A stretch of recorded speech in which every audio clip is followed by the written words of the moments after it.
9,38,000 কোটি টাকার বাজেট পেশ করলেন অর্থমন্ত্রী আমির খসরু মাহমুদ চৌধুরী। তারেক রহমানের বর্ধিত সরকার পাতানো সংসদে বাজেট দিচ্ছে। দর্শক, বাজেটের বিষয়ে অর্থমন্ত্রী এবং তারেক রহমানের উপর আক্রমণ হয়ে সংসদের বাইরে। এদিকে আজ সংসদে বাজেট ঘোষণার পর ভয়াবহ বিপদে পড়েছে তারেক রহমান এবং অর্থমন্ত্রী। আজ রাতে সংসদের বাহিরে ধ্বংসলীলা হয়। দেশের প্রতিটা জনগণ এই সরকারের বিরুদ্ধে, এই বাজেটের বিরুদ্ধে আন্দোলন করছে।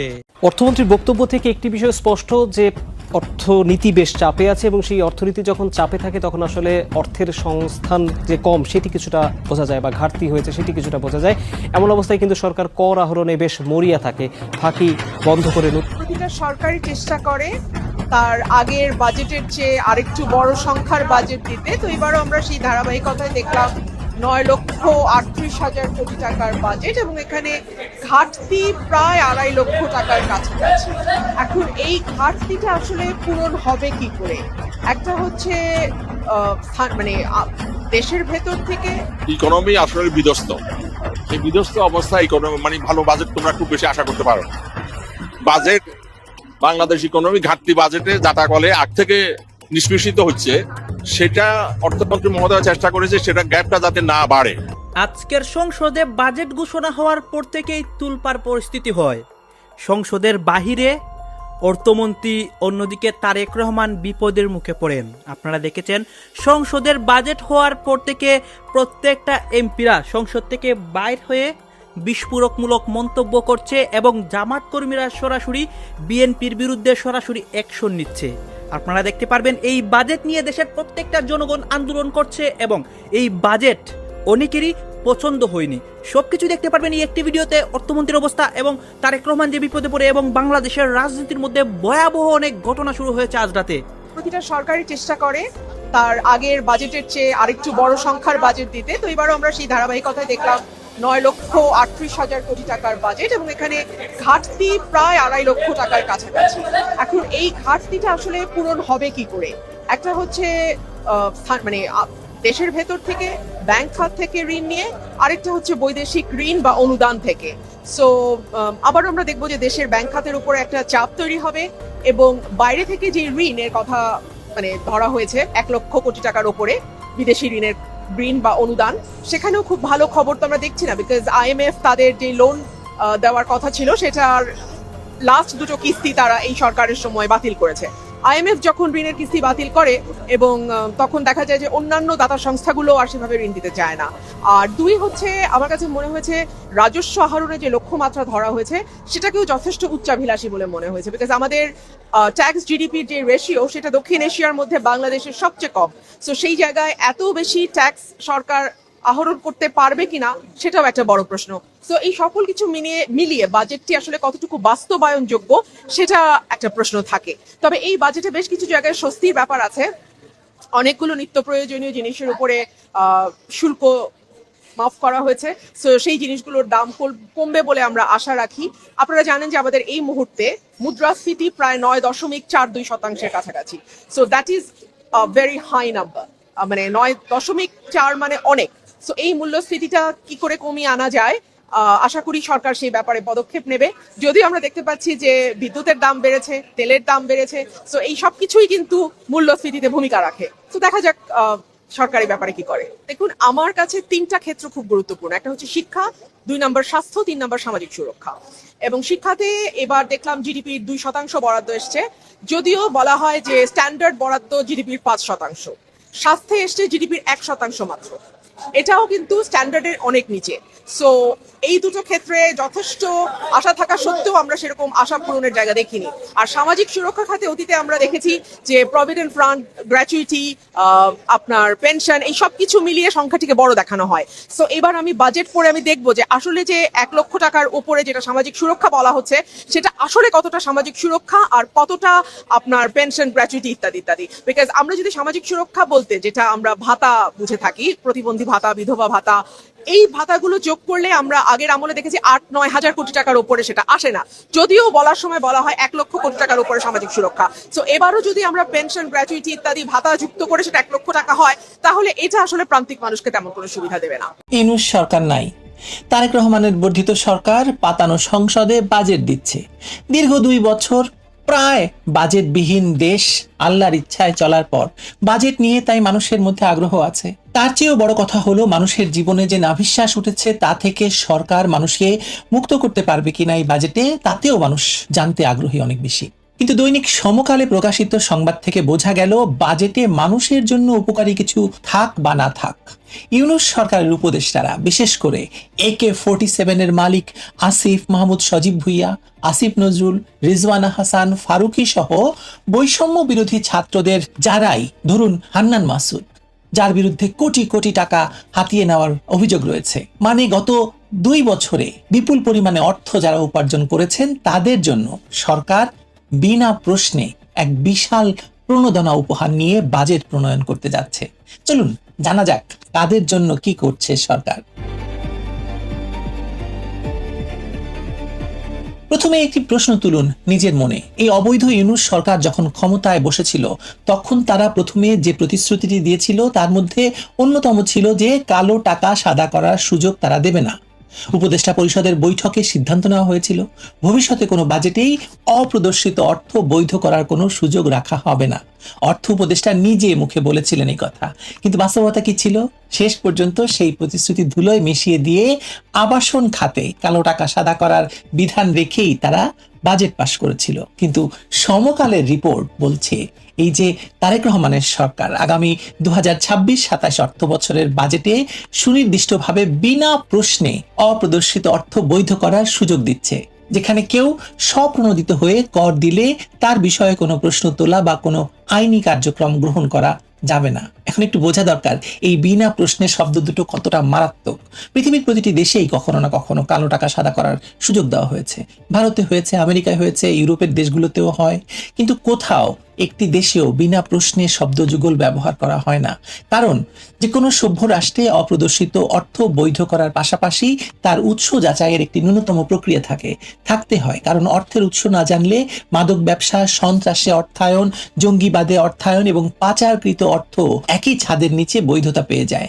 বিনা প্রশ্নে মানে হলো আপনি শুধু বলবেন আমার কাছে এত হাজার কোটি টাকা আছে, এই নেন কর দিলাম। রাষ্ট্র বলবে তথাস্তু, এই টাকার প্রকৃত মালিক আপনি।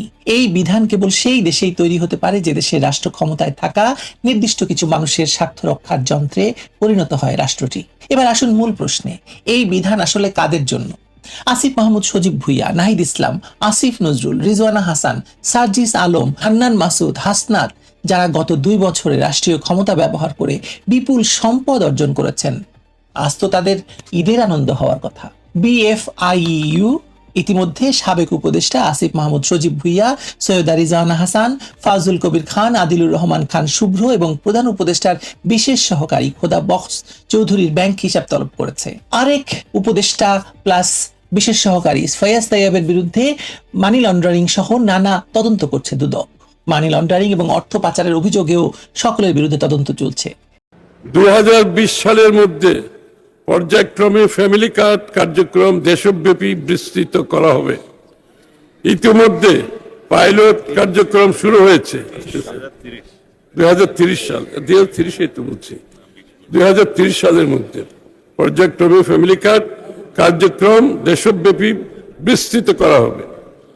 ইতিমধ্যে পাইলট কার্যক্রম শুরু হয়েছে। আগামী অর্থ বছরে 41 লক্ষ নারীকে ফ্যামিলি কার্ড প্রদান করা এবং এর বিপরীতে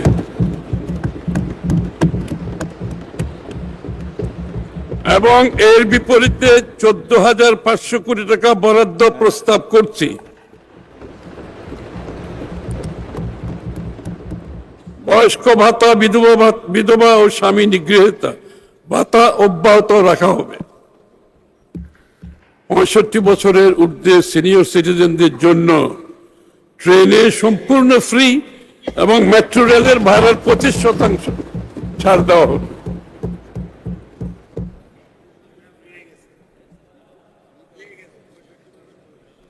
প্রতিবন্ধী ভাতাভোগীর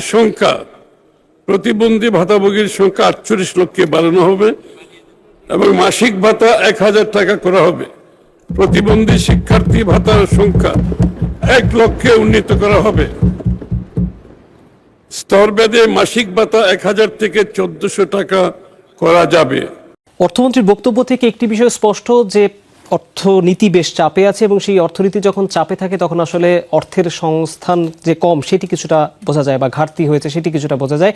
এমন অবস্থায় কিন্তু সরকার কর আহরণে বেশ মরিয়া থাকে, ফাঁকি বন্ধ করে নতুন করদাতাও শনাক্ত করতে চায়। এই অবস্থায় জাতীয় রাজস্ব বোর্ড এনবিআর প্রস্তাবিত বাজেটে তারই ইঙ্গিত মিলছে। পণ্যমূল্য কমাতে শুল্ক ছাড় দিয়েছেন অর্থমন্ত্রী। একই সঙ্গে শুল্ক ছাড় পেয়েছে ইলেকট্রনিক বাস, চার্জিং স্টেশন, মোবাইল ফোনের সিম card, washing machine, microwave oven সহ নানা পণ্য। অন্যদিকে সৌরবিদ্যুৎ, স্মার্ট কার্ড, খেজুর, টায়ার, টিউবের দাম কমবে বলে জানা গেছে। তবে সিগারেট, কাজু বাদাম খেতে চাইলে সেটি খুব স্বস্তিতে খাওয়া যাবে না। বাইসাইকেল, রড, দেশি মদে ছাড় দেওয়া হয়নি। শুল্ক বৃদ্ধির কারণে এসব পণ্যের দাম বাড়বে। রিমন রহমান জানাচ্ছেন বিস্তারিত। ফোটানোর ঝামেলা ছাড়াই নিরাপদ পানির জন্য ঘরে আনুন পিওরিট। কল করুন 16627।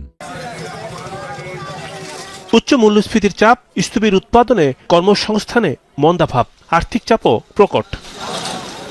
এমন নানামুখী সংকটের মধ্যে 2026-27 অর্থ বছরের বাজেট নিয়ে হাজির অর্থমন্ত্রী। বেলা 3টার দিকে নিজের প্রথম এবং দেশের 56তম বাজেট তুলে ধরেন আমির খসরু মাহমুদ চৌধুরী।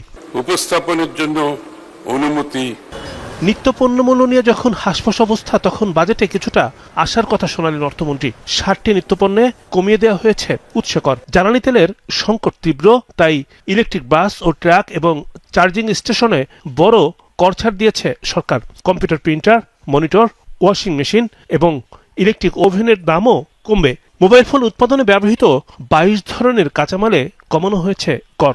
জ্বালানি সাশ্রয়ী ইলেকট্রিক বাস, ট্রাক, বাইক ও স্কুটার উৎপাদনে নীতিগত সহায়তা দরের প্রদানের উদ্যোগ নেওয়া হয়েছে। বেসরকারি খাতে ঋণ প্রবাহ সহজীকরণে বাংলাদেশ ব্যাংক 60,000 কোটি টাকার স্টিমুলাস প্যাকেজ 2026 ঘোষণা করেছে। কিডনি ডায়ালিসিস ফিল্টারে শুল্ক কমানোর প্রস্তাব করেছেন অর্থমন্ত্রী। স্বর্ণ ও স্বর্ণালংকার সামগ্রীর ব্যবহারকারীরাও পাবেন সুবিধা, কমবে দাম। মোবাইল সেবা, শিল্পের কাঁচামাল এবং স্থানীয় উৎপাদিত ভোজ্য তেলে স্বস্তি দিতে চান অর্থমন্ত্রী। তুলনামূলক কম টাকায় স্থাপন করা যাবে সৌরবিদ্যুৎ। শুল্ক ছাড় পাবে কন্টেন্ট ক্রিয়েশন, স্টার্টআপ ব্যবসা। স্মার্ট ও ব্যাংক কার্ড ব্যবহারে কিছুটা স্বস্তি আসবে। শিশু খাদ্যমূল্যও কমাতে শুল্ক ছাড় দিয়েছেন অর্থমন্ত্রী। খেজুর, কীটনাশক ও বালাইনাশকের দাম কমবে। লাশ সংরক্ষণে মরচরি আমদানিতেও মিলবে শুল্ক ছাড়। টায়ার, টিউব, মোবাইল, ওষুধের কাঁচামালে শুল্ক ছাড়ের প্রস্তাব করেছেন অর্থমন্ত্রী। কৃষিজাত পণ্য, লাইট ইঞ্জিনিয়ারিং, ফার্মাসিউটিক্যালস, ইলেকট্রনিক্স, স্বর্ণ, ডায়মন্ড সহ সম্ভাবনাময় সকল শতভাগ রপ্তানিমুখী খাতকে কাস্টম বন্ডের সুবিধা অথবা শুল্কমুক্ত ভাবে। ইকোনমি আসলে বিধ্বস্ত। এই বিধ্বস্ত অবস্থায় ইকোনমি মানে ভালো বাজেট তোমরা খুব বেশি আশা করতে পারো না। বাজেট বাংলাদেশ ইকোনমি ঘাটতি বাজেটে যাতাকলে আগ থেকে নিষ্পেষিত হচ্ছে, সেটা অর্থমন্ত্রী মহোদয় চেষ্টা করেছে সেটা গ্যাপটা যাতে না বাড়ে। আর এই ঘাটতি অর্থায়ন প্রায় অর্ধেকটা হচ্ছে বৈদেশিক সূত্র থেকে, বাকি অর্ধেকটা হচ্ছে উদ্বোধনী উৎস থেকে। যেটা সবচেয়ে এখানে মুশকিল ব্যালেন্স করা, সেটা হচ্ছে গত অর্থ বছরে মানে টোটাল বাজেটের 72% পরিচালনা দেওয়া হয়েছে, 72%। সেটা উনি চেষ্টা করেছে এটাকে 66 বা 68% নামিয়ে আনার জন্য। ওটা যদি করতে পারে এটা একটা বিরাট সাফল্য হবে, এটা ঠিক। কারণ আমাদের যেটা সমস্যা হচ্ছে সেটা হচ্ছে সরকারের পরিচালনাগত ব্যয় বেড়ে যাচ্ছে দিনের পর দিন, এবং এই জন্য বাংলাদেশ ইকোনমি কর্জের মধ্যে ডুবে যাচ্ছে। এটা যদি লাগাম টেনে ধরতে পারে পরিচালনা ব্যয় সরকারের, তাহলে অবশ্যই এটা সাফল্য দেখা দিবে। আর জিডিপি গ্রোথ রেট বর্তমানে 3.4 বা 3.5, এখানে 5.5-এর মধ্যে তো অবশ্যই নিতে হবে। মূল অর্থনীতি যদি সামনে না এগোয় তাহলে ওই যে সামাজিক নিরাপত্তা যে সমস্ত স্কিমের কথা বলেছে এগুলো ভালো, সেগুলো তখন হবে এটা কি মানুষের ওই যে ইনফ্লেশন হবে এবং মানুষের পক্ষে জীবন ধারণ করা কঠিন হয়ে যেতে পারে। সরকারকে লিড নিতে হবে। আমি যেটা বলতে চাইছি এবং যেটা বাজেটে অনেকটা প্রতিফলিত হয়েছে, সরকারকে লিড নিতে হবে আপাতত উন্নয়ন কর্মকাণ্ড চালিয়ে নেওয়ার জন্য। সুদের হার যদি কমিয়ে দেওয়া হয় তাহলে কিন্তু আমি আশা করতেছি হয়তো 1 বছরের মধ্যে ওই প্রাইভেট সেক্টর জেগে উঠবে।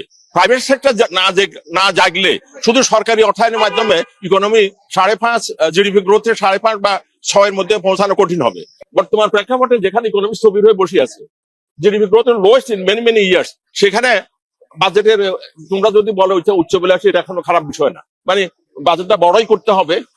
যেটা নিয়ে আমরা চিন্তিত সেটা হচ্ছে ঘাটতি বাজেটের আকারটা বৃদ্ধি পাচ্ছে। কিন্তু এবার কিন্তু অর্থমন্ত্রী মহোদয় যেটা চেষ্টা করেছে যে ঘাটতি বাজেট আকারটা যাতে না বাড়ে।